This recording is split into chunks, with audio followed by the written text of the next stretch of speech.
يا مساء الفل. النهارده معادنا مع ابيسود 6 من السيريز بتاعتنا، هنتكلم فيها عن الكونتينرز. طيب تعالوا نفتكر كده حاجه مع بعض. قبل كده كنا بنتكلم في السيشن بتاعت هاو سيستمز ورك، وكلمنا في الاخر ان كل ابلكيشن احنا بنعمله في الاخر عباره عن بروسيس دي بترن على الماشين، صح؟ وكل بروسيس بيكون ليها الاي دي بتاعها، ليها السي بي يو والميموري اللي هي بتستخدمهم،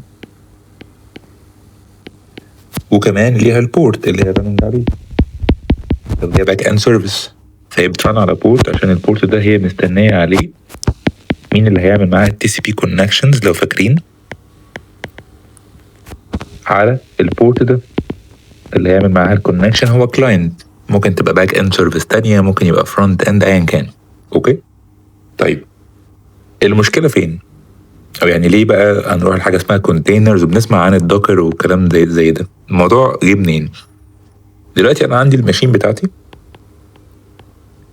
اللابتوب بتاعي مثلا، فاللابتوب بتاعي ده انا عايز اعمل ران عليه لكذا بروسيس، فليكن في باك اند ابلكيشن رقم 1 وباك اند ابلكيشن رقم 2. ماشي، هنفترض سيناريو ان الاتنين باك اند ابلكيشنز دول بيستخدموا نود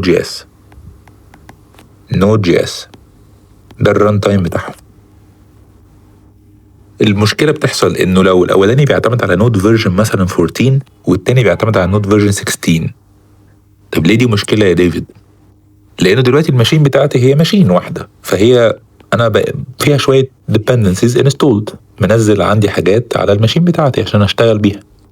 من الديبندنسز دي هتلاقي عندي نود 16 مثلا، فانا عشان ابقى برن الاتنين مع بعض على الماشين بتاعتي من غير اي مشاكل، ازاي اعمل ده وكل واحد فيهم عايز فيرجن مختلفه من النود؟ ما انا في الاخر انا ماشين وهما الاتنين بيستخدموا الريسورسز بتاعتي، هما الاتنين بيستخدموا الديبندنسز بتاعتي، فدي ملهاش حل. طيب فدي اول مشكله. المشكله التانية ان هما زي ما قلنا ان هما بيشيروا ريسورسز، فلو واحد فيهم خد ريسورسز كتير جدا بسبب مشكله ما، ده هيكراش، ده مش هيلاقي اصلا ريسورسز يستخدمها، مش هيلاقي سي بي ولا ميموري يقدر يستخدمهم. هذه مشكله رقم 2. مشكله رقم 3 ان انا لو بديفلوب عندي على الماشين، فده هنسميها الديفلوبمنت انفايرمنت، يعني دي البيئه اللي انا بديفلوب فيها لسه البروجكت ولسه بعمل البروجكت. فهفترض ان في ماشين تانية انا سايبها للبرودكشن، بس الابليكيشن مش شغال عليها. ليه بقى؟ لان انت محتاج تقارن، تشوف الحاجات اللي نازله عندك على الماشين، تقارن بقى كل حاجه عندك على اللابتوب بالماشين التانية بتاعت البرودكشن. فانت هتدخل في قصه ان انت تشوف هي المشكله فين، كبيره جدا. فدايما هتلاقوا المشاكل الاساسيه اللي ليها علاقه بالريسورس كنترول، ممكن نهايلايت دول كده باللون الاحمر، الريسورس كنترول، وحته انه في حاجات ممكن تبقى ناقصه، لايبريز او ديبندنسيز او كده، وان في فيرجنز ممكن تختلف. فدي حاجات لو انا شغال بالنورمال او تراديشنال واي اللي هو بروسيسز على الماشين اللي هو الطبيعي عادي، في المشاكل دي وارده انها تحصل طبعا. فجه فكره بقى او الوقت بتاع الكونتينرز.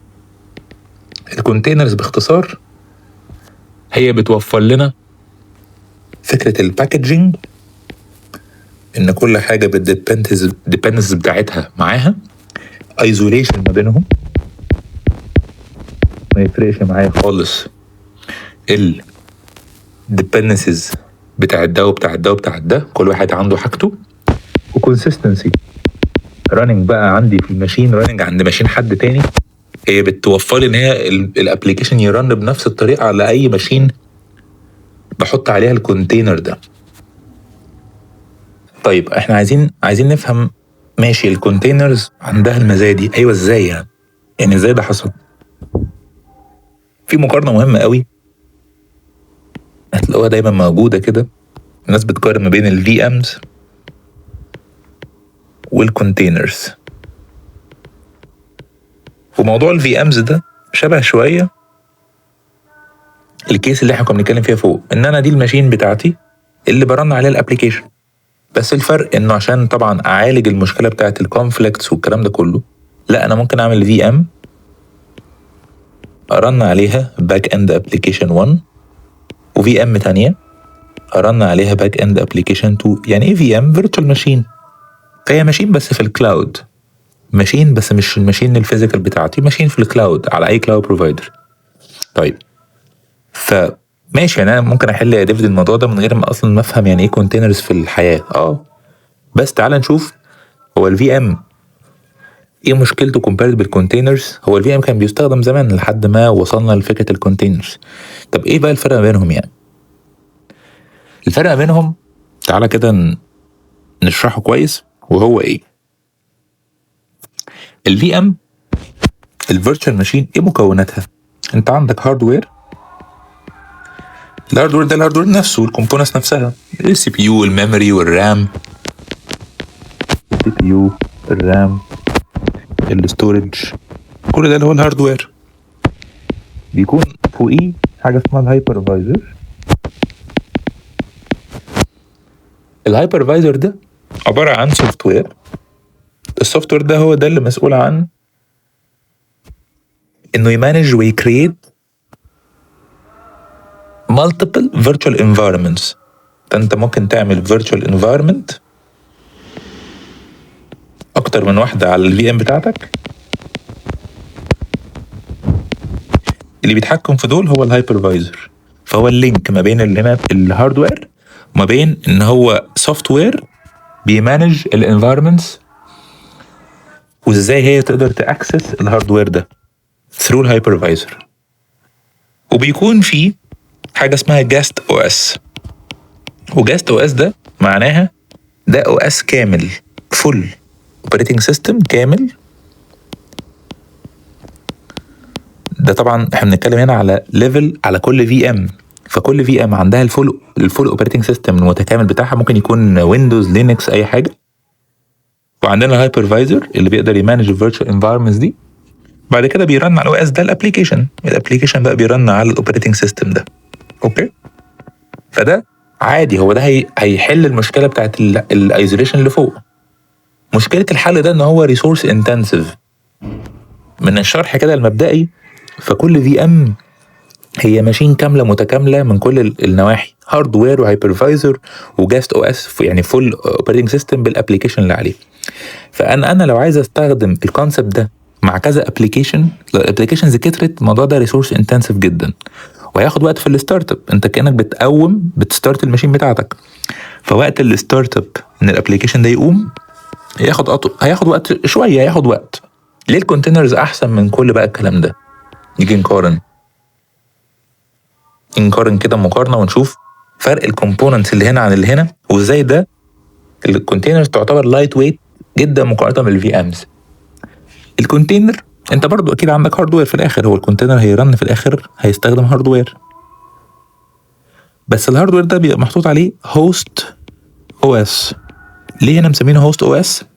لان ده بيبقى شارد across all containers اللي بترن على الماشين.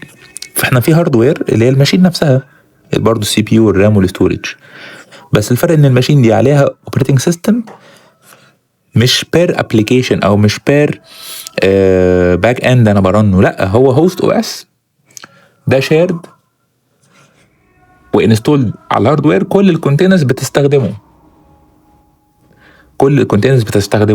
طبعا هوست او اس ده بيبقى عليه كيرنل، والكيرنل هو اللي مسؤول عن السي بي يو سكادجولينج والميموري مانجمنت. برضه هو اللي علاقه بين ان هو يسنكرونايز ما بين السوفت وير محتاج ايه والهاردوير اللي عندي متاح فيه ايه. اوكي، وعلى الاو اس ده بيكون عندك حاجه اسمها كونتينر انجن، اللي هو فور اكزامبل دوكر. يعني دوكر ده نوع من الانواع، بس مش دوكر بس. يعني الكونتينر انجن ده هو ده السوفت وير اللي بيرن على الهوست، وده اللي بيبقى مسؤول عن انه يمانج الكونتينرز. شبه كده فكره الهايبرفايزر في مانجنج الفيرتشوال انفايرمنتس. كونتينر انجن هو اللي بيمانج الكونتينرز، كونتينر 1 وكونتينر 2 وكونتينر 3 مانجنج اللايف سايكل بتاعته، يعني هو اللي بيقوم الكونتينر، هو اللي يموته وهكذا، هو المسؤول عن ده. اوكي، وهو اللي مسؤول الكونتينر انجن او الران تايم ده ان هو اللي بيايزوليت ما بينهم. ما احنا قلنا الكونتينرز ميزتها ان هي عندها ايزوليشن، بتحل مشكله الديبندنسز. ليه على الفي ام هي واضحه جدا، لان كل واحد ليه عنده الاو اس بتاعه، كل واحد عنده الديبندنسز بتاعته اصلا. انما هنا يا ديفيد انت قايل لي ده هوست او اس، ده شيرد. طب انت ازاي حليت المشكله؟ ما هو شيرد ده يعني الديبندنسز اللي نازله عليه الباقيين كلهم بيستخدموها، محدش ليه انه يقول ايه بالظبط اللي يبقى نازل. اقول لك بس الديبندنسز اللي على ليفل الابلكيشن ممكن الكونتينر يعمل لها باكجينج جواه، هو اللي بيحدد ايه الديبندنسز والفيرجنز بتاعتها جواه، والكونتينر انجن مسؤول ان هو ايزوليت ده عن ده عن ده عن ده. هو طبعا المسؤول ان كل واحد يبقى واخد الريسورسز بتاعته من غير ما يبقى ليه علاقه بالتاني، يعني كل واحد من دول assigned CPU memory خاصه بيه، هو ما ينفعش ياخد من الريسورس بتاعت الكونتينر اللي جنبه وهكذا. دي بتتعمل بحاجه اسمها السي جروبس والنيم سبيسز. فكل واحد عنده الريسورسز بتاعته، ويوزنج الكيرنل الفيتشرز بتاعت فكره النيم سبيسز. نيم سبيسز يعني هم ايزوليتد مع بعض، كل واحد بيرن في نيم سبيس معين، كل واحد بيرن في اريا معينه، هي تعتبر لوجيكال سيباريشن يعني. اوكي، والسي جروبس دي اللي بتحدد كل واحد فينا عنده ريسورسز ما ينفعش يطلع لي براها، ما عندوش اصلا اكسس انه يستخدم من ريسورسز الكونتينرز اللي تانية اللي راننج معاه على نفس الاو اس، ما عندوش اصلا الاكسس ده. والكونتينر انجن هو اللي بيتحكم في ده باستخدام الكيرنل فيتشرز اللي بتاعت الاوبريتنج سيستم. ففي الاخر الكونتينر اللي عندي ده في الاخر هو حاجه لايت ويت ايزوليتد سبيس خالص، باكجز الابلكيشن جواه بالديبندنسز بتاعته اللي هو محتاجها، ومش بيحتاج فول اوبريتنج سيستم زي الفي ام عشان يرن الابلكيشن. فالاب هنا يرن على الكونتينر، وهنا في اب راننج، وهنا في اب راننج. الميزه ان في السيت اب ده ريسورسز اقل، تكلفه اقل، والستارت اب الوقت اللي الابلكيشن بيستارت فيه طبعا اقل، فبيبقوا بشكل اسرع. عشان كده الكونتينرز عمليه جدا جدا جدا، efficiency من كل النواحي.